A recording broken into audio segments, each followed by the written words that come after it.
Allow me, dear readers of 2024, to share a tale that began in the pristine suburbs of Connecticut, where wealth whispers through manicured hedges, and success is measured in square footage and stock portfolios.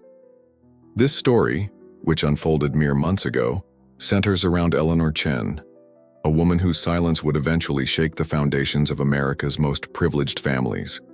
Sunrise Valley Care Home stands as a monument to euphemism, its very name serving as an ironic twist on what many consider life's sunset years. The facility, with its beige walls and antiseptic corridors, houses countless stories of forgotten lives and severed family ties. Yet none would prove quite as extraordinary as Eleanor's. At 72, Eleanor Chen appeared unremarkable to most observers. Her silver hair, always meticulously arranged in a neat bun, and wire-rimmed glasses perched precisely on her nose, gave her the appearance of someone who had spent a lifetime maintaining order in chaos. Standing barely 5 feet tall, she seemed to shrink further into the facility's institutional furniture, becoming almost invisible, exactly as her children had intended. But there was nothing diminutive about Eleanor's mind, which remained as sharp as the semiconductor components she had once assembled during 20 years of double shifts at the factory. Those hands, now delicately holding a teacup, had once guided 3 children through the American education system, transforming them from immigrants' kids into the epitome of success. Her 3 children had become everything immigrant parents dream of. Michael, the eldest at 45, had built a hedge fund empire that managed billions from a gleaming office overlooking Central Park. Catherine, 42, had become one of Johns Hopkins' most celebrated neurosurgeons, her name appearing regularly in medical journals and conference keynotes. And David, the youngest at 38, had followed the zeitgeist to Silicon Valley, where his tech startup's recent IPO had generated headlines and 9-figure wealth. The Chen siblings shared more than just success. They shared a carefully constructed narrative about their rise to prominence. It was a story of merit, hard work, and the American dream.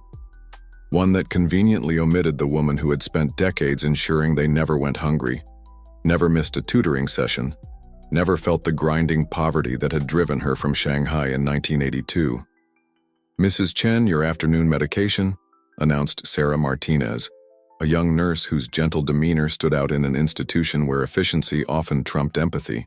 She was one of the few staff members who took the time to actually look at Eleanor, to see past the room number and medical charts. Eleanor accepted the paper cup containing her pills with a slight nod, her movements deliberate and measured.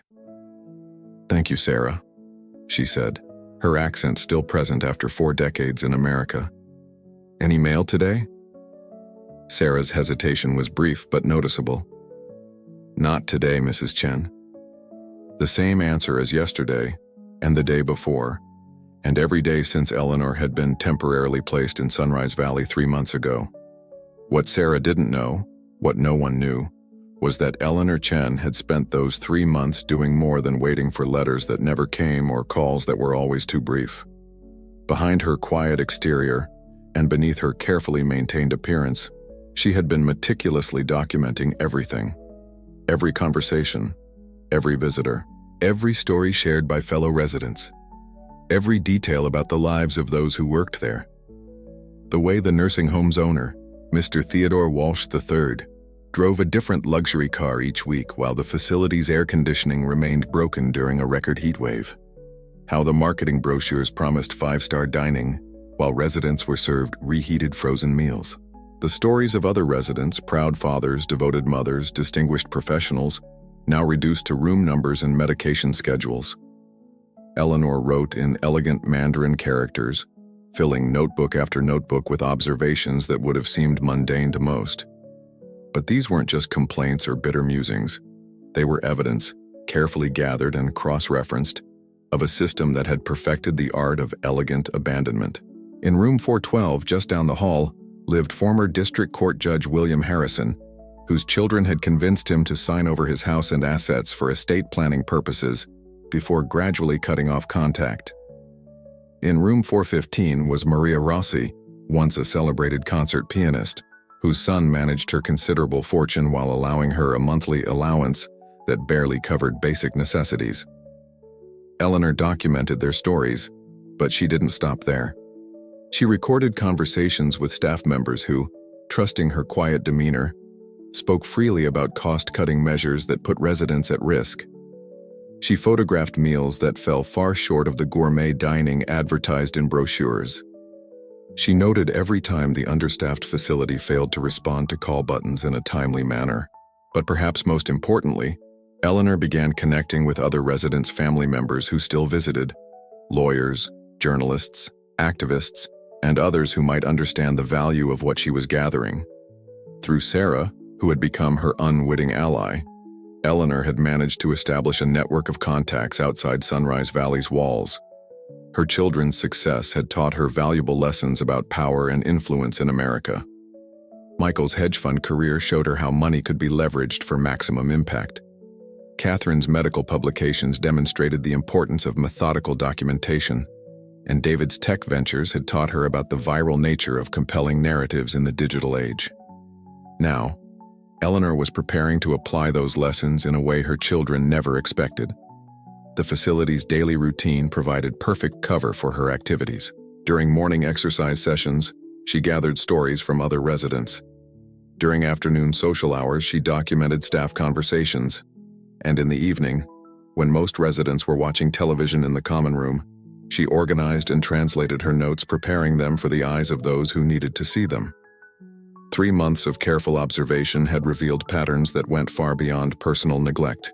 Sunrise Valley was part of a larger network of high-end care facilities, all owned by the same investment group. These facilities marketed themselves to wealthy families as luxury retirement communities while operating on razor-thin staffing margins. They were, Eleanor realized, perfect examples of how American society had industrialized elder care, turning it into a profitable business model built on the foundation of familial guilt and responsibility. As she worked, Eleanor thought often of her late husband, James, who had passed away 5 years earlier. An American biochemist who had fallen in love with her broken English and determination when they first met at the semiconductor plant. He had always encouraged her quiet strength. "Your silence," he used to tell her, "is not weakness. It's patience." Those words resonated now more than ever as Eleanor prepared for what would come next. Her children had mistaken her silence for acceptance, her patience for resignation.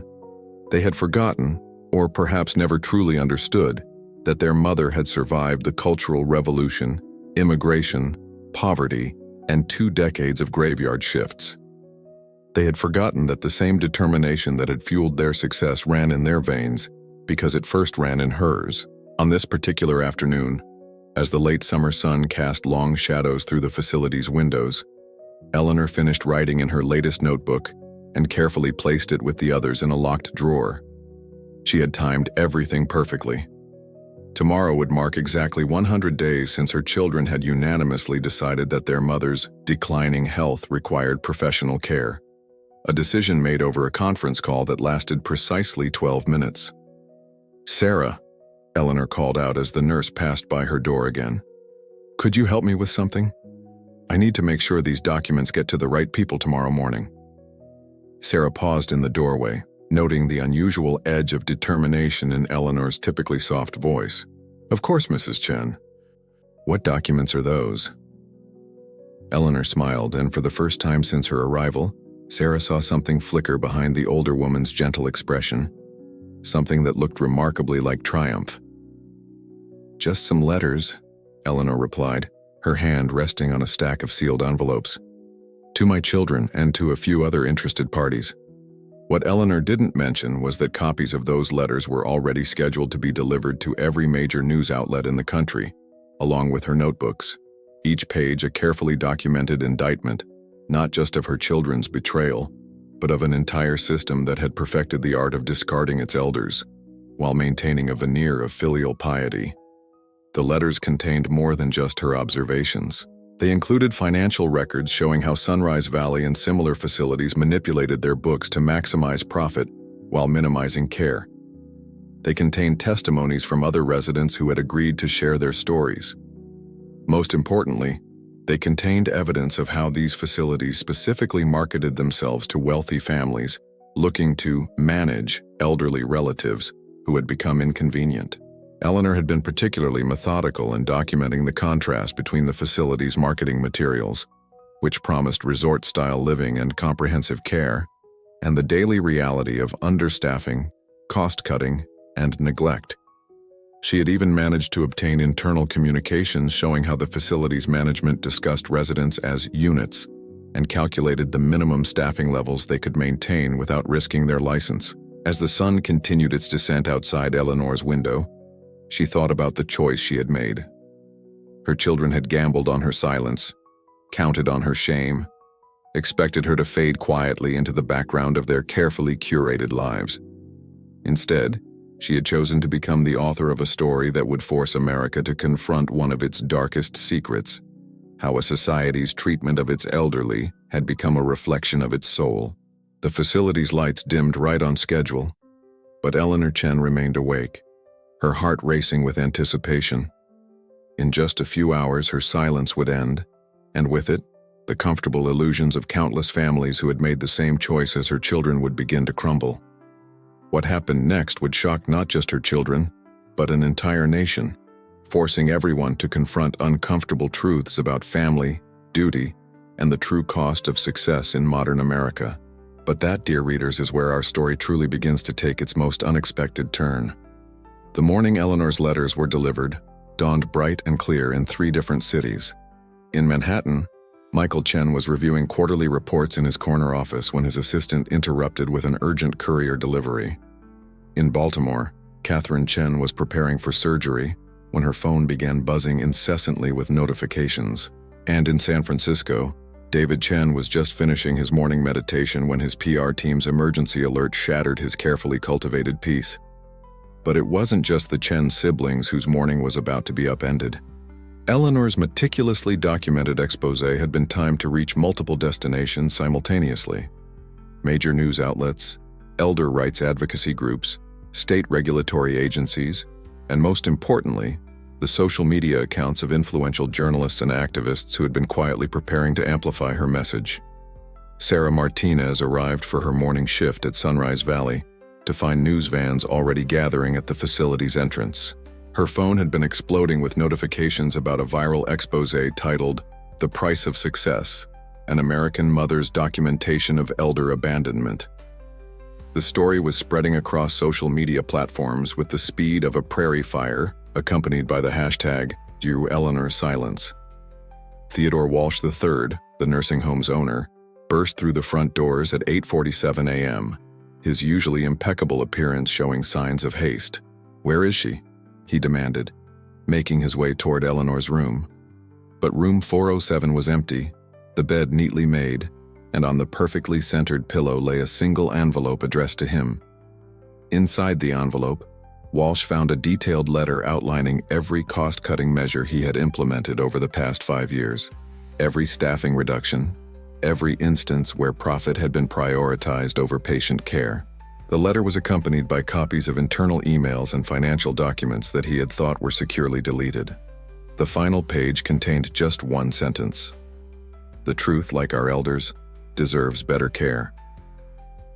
Meanwhile, Eleanor sat in a small coffee shop 3 blocks away, sipping green tea and watching her story unfold on her newly purchased iPad. Her notebooks had proved to be more than just a record of personal grievances.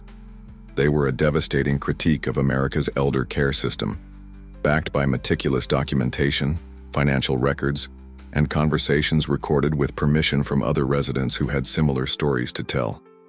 The major news networks were already running breaking stories. The New York Times had published a front-page article titled, "Silent Witness: How One Mother Exposed America's Elder Care Crisis." The Wall Street Journal was analyzing the financial implications for the elder care industry. Social media was ablaze with hashtags like Eleanor's Silence and Who Cares for the Carers. Michael Chen's first instinct was to contain the situation. He immediately called his crisis management team, the same group that had helped hedge funds navigate public relations disasters. They advised him to release a statement expressing concern about his mother's mental health, suggesting that her actions were the result of confusion and declining cognitive function. This strategy backfired spectacularly, when Eleanor's supporters released a series of video interviews she had recorded over the past 3 months. In them, she was articulate, sharp, and devastatingly precise in her analysis of how wealthy families used high-end care facilities to warehouse inconvenient relatives while maintaining a veneer of filial responsibility. Catherine Chen took a different approach. As a doctor, she understood the power of Eleanor's documentation. Instead of attempting to discredit her mother, she tried to reach out through intermediaries, offering to bring Eleanor home and provide private care. But Eleanor had anticipated this move. Through her lawyer, a former resident's daughter who had witnessed similar stories unfold, she declined all private communication attempts from her children. David Chen, true to his Silicon Valley roots, attempted to disrupt the crisis with technology.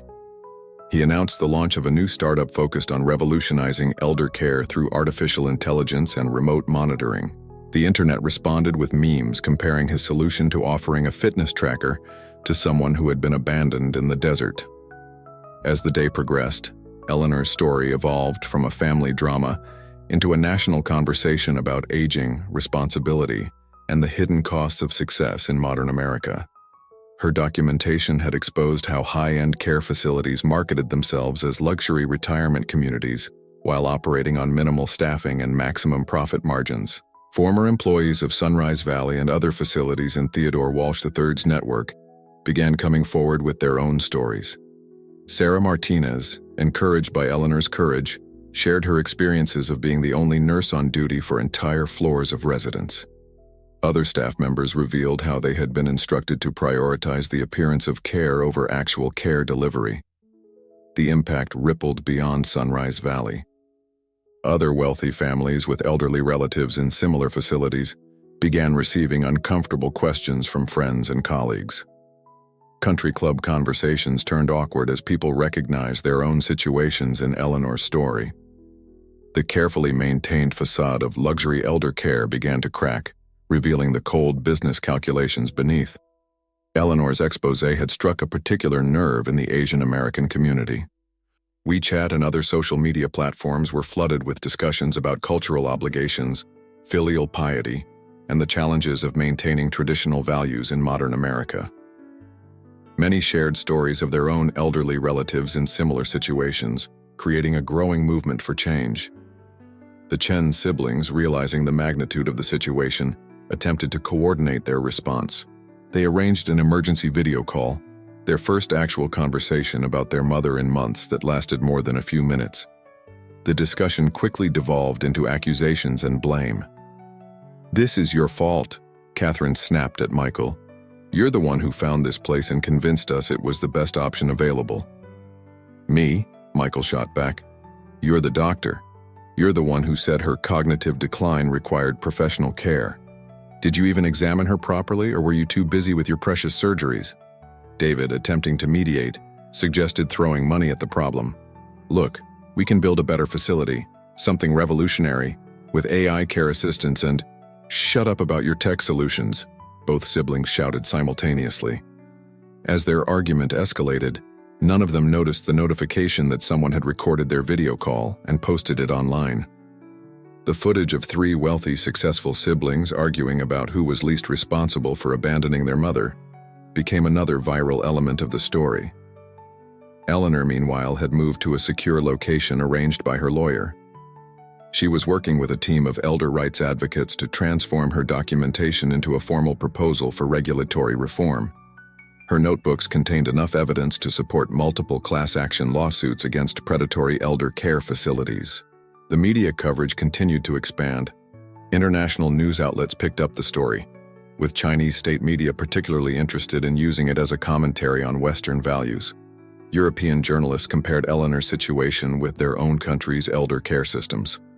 The story was becoming a global conversation about how societies treat their aging populations.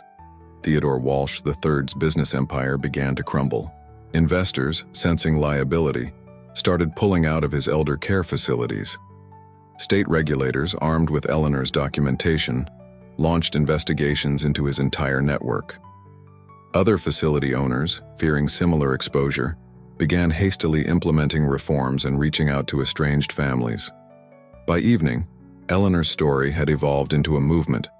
The hashtag, #ChashkEleanorSilence, had inspired others to break their own silence. Social media filled with stories of abandoned parents, neglected grandparents, and the harsh realities of aging in a society obsessed with youth and success. As night fell, Eleanor finally returned to Sunrise Valley, escorted by her lawyer and a documentary film crew. The facility's staff, who had spent the day dealing with media inquiries and concerned families, watched in amazement as their quiet resident transformed into a powerful advocate for change. Sarah Martinez, who had just finished her shift, stayed to watch Eleanor's return. She remembered all the times she'd seen Eleanor writing in her notebooks, never suspecting that those careful characters were building toward such a momentous revelation. "Mrs. Chen," Sarah called out as Eleanor passed by. "What you did today, it's going to change things." Eleanor paused and smiled at the young nurse. "Change comes slowly, Sarah, but it only comes when someone is willing to speak first." She reached into her bag and pulled out a new notebook. "And I'm not finished speaking yet." Indeed, Eleanor Chen was far from finished. As she settled back into her room at Sunrise Valley, now transformed from a place of exile into the command center of a growing movement, she began to write again. But this time she wasn't documenting the past. She was planning for the future. The Chen siblings were already in motion, each dealing with the fallout in their own way. Michael had boarded his private jet, heading to Connecticut. Catherine had canceled all her surgeries for the week, and David had locked himself in his office, frantically coding what he claimed would be a revolutionary elder care platform. But Eleanor knew something they didn't. Her next move would make her morning revelation seem like merely a prelude. She had spent 3 months documenting not just her own story, but uncovering a network of similar facilities across the country. She had evidence of how these places marketed themselves to wealthy families, promising to help them maintain their reputations while warehousing inconvenient relatives. As she prepared for bed that night, in the same room that had been her prison, but was now her platform, Eleanor Chen wrote one final entry in her notebook. "Today, I reminded my children, and America, that the elderly are not inconvenient truths to be hidden away. We are the living history of every family's story, and our silence ends now." The next day would bring challenges she couldn't yet imagine, as the full force of her children's wealth and influence began to mobilize. But Eleanor Chen had spent a lifetime preparing for this moment, and she was ready for whatever came next. The woman they had tried to forget was about to become unforgettable. What happened next would not only transform her relationship with her children, but would shake the foundations of how America treats its elderly. But that, dear readers, is where our story takes its most unexpected turn. Dawn broke over Sunrise Valley as 3 black luxury cars pulled into the parking lot. Michael Chen emerged from the first, his Wall Street confidence slightly shaken. Catherine stepped out of the second, medical bag in hand as if preparing for an emergency. David exited the last, clutching his laptop like a shield. They had come to contain the situation, each armed with their own version of damage control. What they didn't expect to find was an entirely empty facility. Every resident of Sunrise Valley, all 78 of them, had been safely relocated during the night to a newly renovated care center across town. The operation, planned with military precision, had been funded by an anonymous donor whose identity would soon shock not just the Chen siblings, but the entire nation. Eleanor Chen sat in a comfortable office at the new facility, watching the security feed of her children's arrival at the abandoned Sunrise Valley. Before her lay a document that would change everything: the deed to a $2.1 billion investment fund dedicated to revolutionizing elder care in America. The money hadn't come from her children's success, it had come from her own. For 20 years, while working double shifts at the semiconductor plant, Eleanor had been quietly investing in the very technologies she helped manufacture. Her modest salary had gone into carefully chosen stocks, guided by her deep understanding of the industry and an intuition about which innovations would shape the future. But that was only part of the story. The true source of her wealth came from a patent she had filed in 1989, a subtle improvement to the semiconductor manufacturing process that had gone largely unnoticed until it became crucial for the development of modern smartphones. The patent, filed under her maiden name, had been generating royalties for decades. The Chen siblings had never known about their mother's wealth. She had chosen to live modestly, watching from a distance as her children built their own successes, waiting to see what kind of people they would become when they thought she had nothing to offer but burden. "Mrs. Chen," Sarah Martinez said, entering the office. "The media is here." Eleanor nodded, closing the folder containing documents that would soon become front-page news. "Let them in, Sarah. It's time for the next chapter." The press conference that followed would be remembered as a watershed moment in American elder care. Eleanor, speaking with quiet authority, announced the formation of the Chen Elder Justice Foundation, an organization with a revolutionary approach to senior care that would combine top-tier medical services with cultural sensitivity and family accountability. The foundation's first act would be acquiring Theodore Walsh III's entire network of facilities, not through hostile takeover, but through a carefully structured deal that gave him a choice: sell at a fair price or face multiple class action lawsuits backed by Eleanor's documentation. As Eleanor spoke to the cameras, her children watched on their phones from the empty halls of Sunrise Valley, their worlds unraveling with each revelation. The mother they had relegated to a care facility now controlled a foundation larger than Michael's hedge fund, more innovative than David's startup, and more influential in healthcare than Catherine's medical practice. But Eleanor wasn't interested in revenge. Her plan was far more sophisticated and more devastating than simple retribution. "The Chen Elder Justice Foundation," she announced, "will establish a new standard for elder care in America. Our facilities will operate on a unique model. The quality of care a resident receives will be directly tied to how their own children treat their elderly parents." The implications of this statement sent shockwaves through wealthy communities across the country. Eleanor had essentially created a social credit system for filial piety, backed by billions in resources and her children's inadvertent contribution to its necessity. Michael was the first to understand the full implications. His financial mind grasped immediately how this would affect the social dynamics of their entire class. Country club memberships, board positions, social status, all could now be influenced by how one treated their elderly parents. Catherine, with her medical background, recognized the brilliance of using social pressure to enforce ethical behavior. It was similar to how medical boards maintained professional standards, but applied to basic human decency. David saw the viral potential immediately. His mother had created a more powerful social network than any tech platform, one based on fundamental human relationships rather than artificial connections. But Eleanor wasn't finished. She had one more revelation that would transform her children's understanding of their own success. "Every major breakthrough in my children's careers," she continued, facing the cameras with unwavering calm, "was quietly supported by strategic patent licensing deals from my portfolio. The hedge fund's algorithmic trading system, the medical devices used in revolutionary surgeries, the core technology in a celebrated startup, all were built on foundations I laid decades ago." The Chen siblings stood frozen in the empty halls of Sunrise Valley as their carefully constructed narratives of self-made success crumbled. Their mother had been their secret benefactor all along, watching silently as they took credit for achievements built on her hidden legacy. Yet Eleanor's goal wasn't to humiliate her children. As she explained her vision for the foundation, it became clear that she was offering them, and others like them, a chance at redemption. The foundation would establish a network of elder care facilities that would set new standards for the industry. But more importantly, it would create a system where wealthy families could restore broken relationships with their elderly relatives through genuine engagement rather than merely financial support. "Money alone cannot buy quality care," Eleanor explained to the reporters. "True care requires presence, attention, and genuine connection. Our foundation will help families rebuild these connections, not through obligation, but through understanding." The press conference concluded with an announcement that sent another shockwave through the elder care industry. Eleanor's foundation had already secured partnerships with major healthcare providers, tech companies, and social services organizations. She had spent months building these relationships while her children thought she was simply writing in her notebooks. As the news crews packed their equipment, Eleanor's lawyer approached with a final set of documents.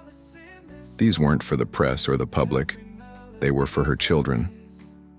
Inside 3 identical envelopes were detailed accounts of how she had quietly supported each of their careers, along with evidence of their own complicity in the elder care system's failures. But paper-clipped to each document was a handwritten note. "Your success is real. My support doesn't diminish your hard work. But true legacy isn't built on achievements alone. It's built on how we treat those who shaped us. You have a choice now. Continue building your own legacies in isolation, or join me in creating something more meaningful than individual success." Back at Sunrise Valley, the Chen siblings finally broke their stunned silence. "Did anyone else know?" Michael asked, his voice barely a whisper. "Know what?" Catherine replied. "That our mother is a secret billionaire, or that she's been orchestrating our success while we were plotting to warehouse her?" David had been furiously searching through patent databases on his laptop. "These filings date back to the 1980s, he said. "She was thinking decades ahead while working factory shifts. We never even asked about her work, did we?" The siblings' phones buzzed simultaneously, a message from their mother's lawyer with coordinates for a meeting location and 3 words that would haunt them. "She's waiting now." Across town, Eleanor Chen sat in her new office watching the sun set through floor-to-ceiling windows. Sarah Martinez entered with a fresh pot of tea. "Your children's cars are leaving Sunrise Valley," Sarah reported. "Are you sure about giving them another chance?" Eleanor smiled, picking up her pen and opening a new notebook. "Family is complicated, Sarah. Sometimes people need to lose everything they thought was important to recognize what truly matters." She began to write, her elegant characters filling the first page of what would become the next chapter in her story. The Chen siblings were about to learn their mother's final lesson. True power lies not in wealth or success, but in the wisdom to use them for something greater than ourselves. But what happened next would challenge everything Eleanor had planned, as the ripples of her revelation spread far beyond her family and threatened to expose secrets even she didn't know existed. That, dear readers, is where our story reaches its most astonishing turn. The coordinates Eleanor had sent led her children to an unexpected location, their old family home in Queens, a modest 2-story house that stood in sharp contrast to their current residences. As their luxury cars pulled up to the crumbling curb, memories flooded back. Homework at the kitchen table, the smell of their mother's cooking, the sound of her typing late into the night on an old computer they'd never bothered to ask about.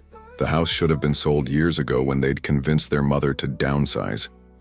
Yet here it stood, preserved like a time capsule of their forgotten roots.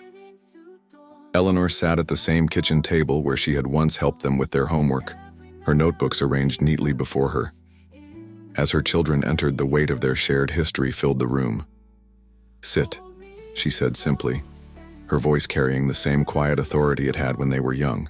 The Chen siblings took their old places at the table, muscle memory overriding their adult personas. Michael's fingers instinctively went to the scratch he'd made in the wood during a teenage tantrum.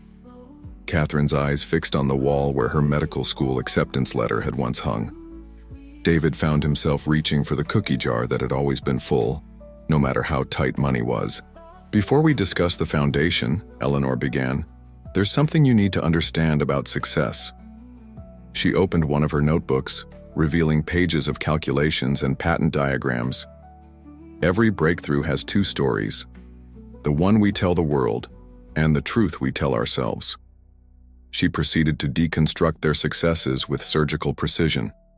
Michael's revolutionary trading algorithm, built on principles she had patented while observing semiconductor supply chains. Catherine's groundbreaking surgical techniques, applications of manufacturing processes Eleanor had developed decades ago. David's startup's core technology, a direct descendant of her work in process optimization. "But," she continued, seeing their faces fall, "that doesn't diminish your achievements. You took seeds I planted and grew forests. The question is, what kind of legacy will those forests leave?" From another notebook, she produced reports on their business practices. Michael's fund had invested heavily in companies that exploited elderly care for profit. Catherine's medical research, while revolutionary, was priced out of reach for most families. David's technology, meant to connect people, had instead contributed to social isolation. "You built empires," Eleanor said softly, "but forgot to build bridges." The revelation of their mother's influence on their success had shattered their narratives, but this methodical exposure of their ethical failures struck deeper. They had not only abandoned their mother, they had abandoned the principles she had sacrificed everything to instill in them. "The foundation," Eleanor continued, "is not just about elder care, it's about redefining success." She pushed forward 3 folders, each containing a detailed proposal. "You each have skills this mission needs. The question is, are you brave enough to use them for something bigger than yourselves?" Michael's folder contained plans for a new financial model that would make quality elder care accessible across economic classes. Catherine's outlined a revolutionary approach to integrating medical care with emotional support. David's presented a vision for using technology to strengthen family bonds rather than replace them. As they read, Eleanor revealed the full scope of her vision. The Chen Elder Justice Foundation would not only transform elder care, but would create a new metric for measuring corporate and social responsibility. Companies would be evaluated not just on their profits or innovations, but on how they contributed to maintaining family bonds and social connections. "You taught me something important," Eleanor said, surprising her children. "Your success showed me that real change requires more than just good intentions. It needs power, influence, and yes, money. I spent decades building these resources not for revenge, but for revolution."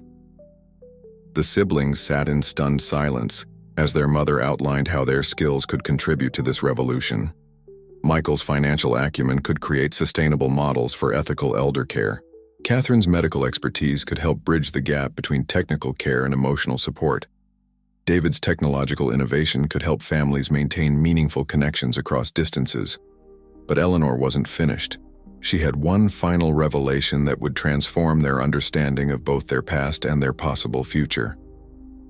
"Your father," she said, opening a final notebook, "didn't die from a sudden heart attack 5 years ago." The siblings stiffened. Their father's death had been unexpected, coming just as they were all reaching the heights of their careers.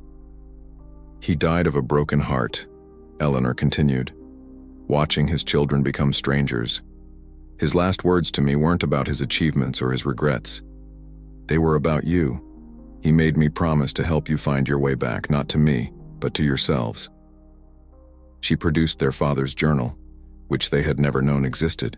In it, James Chen had documented his own struggles watching his children drift away, replacing family bonds with professional achievements. "Your father understood something you forgot," Eleanor said, her voice gentle but firm.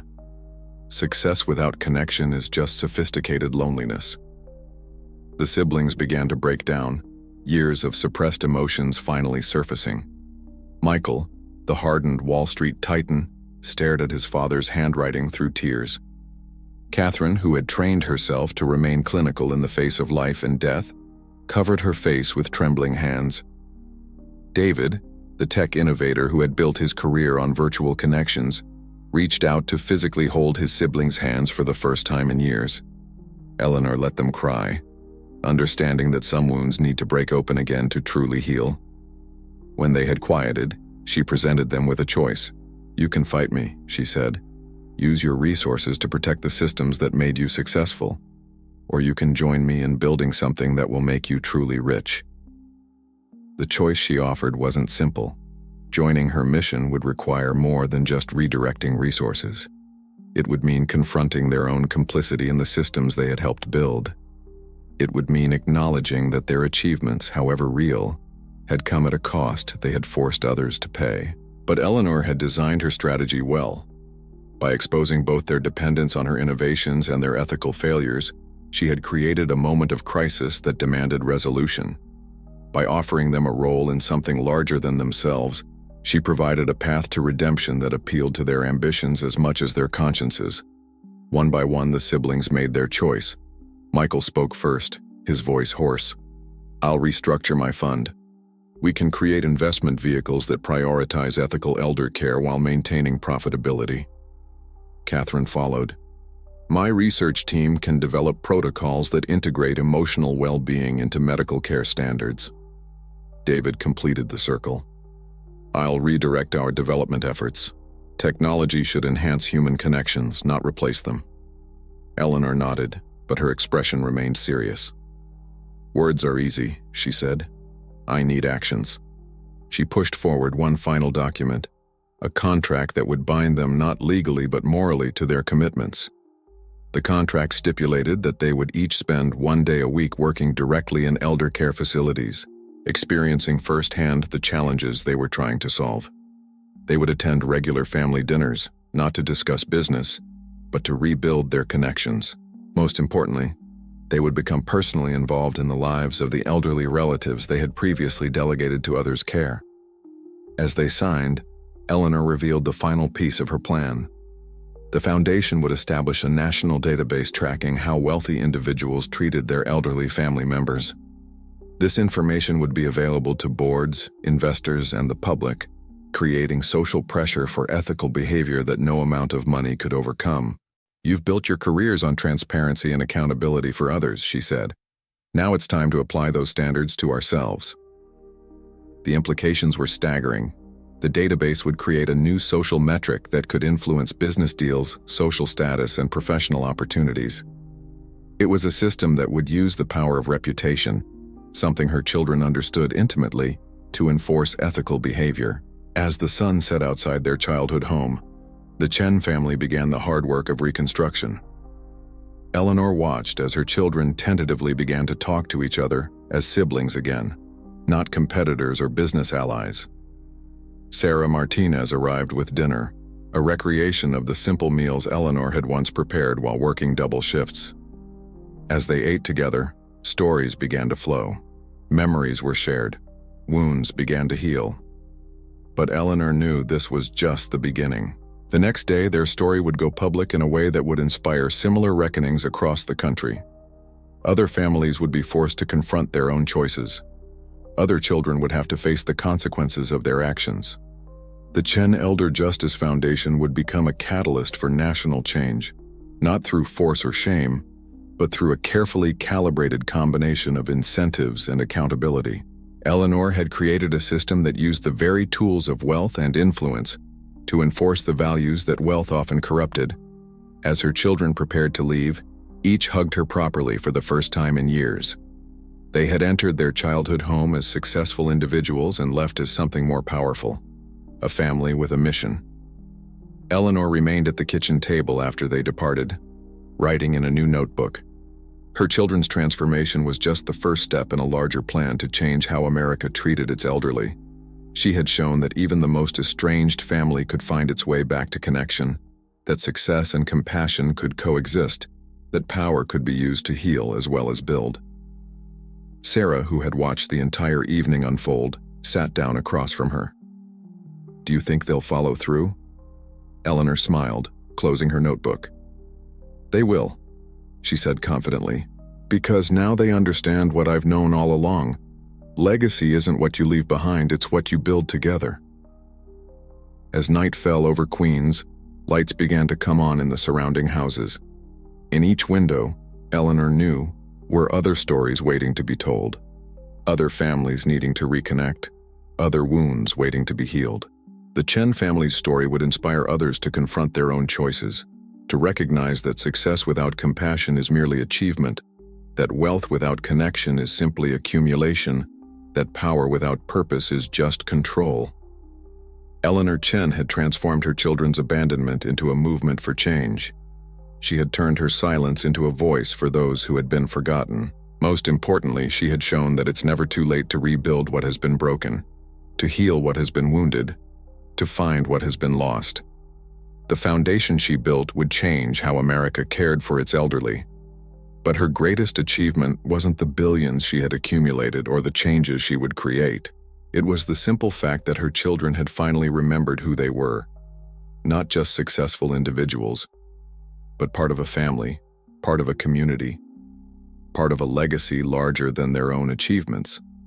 And that, dear readers, is how silence became a revolution, how abandonment became reunion, and how one mother's patient wisdom transformed not just her family, but an entire nation's understanding of what truly matters in the end.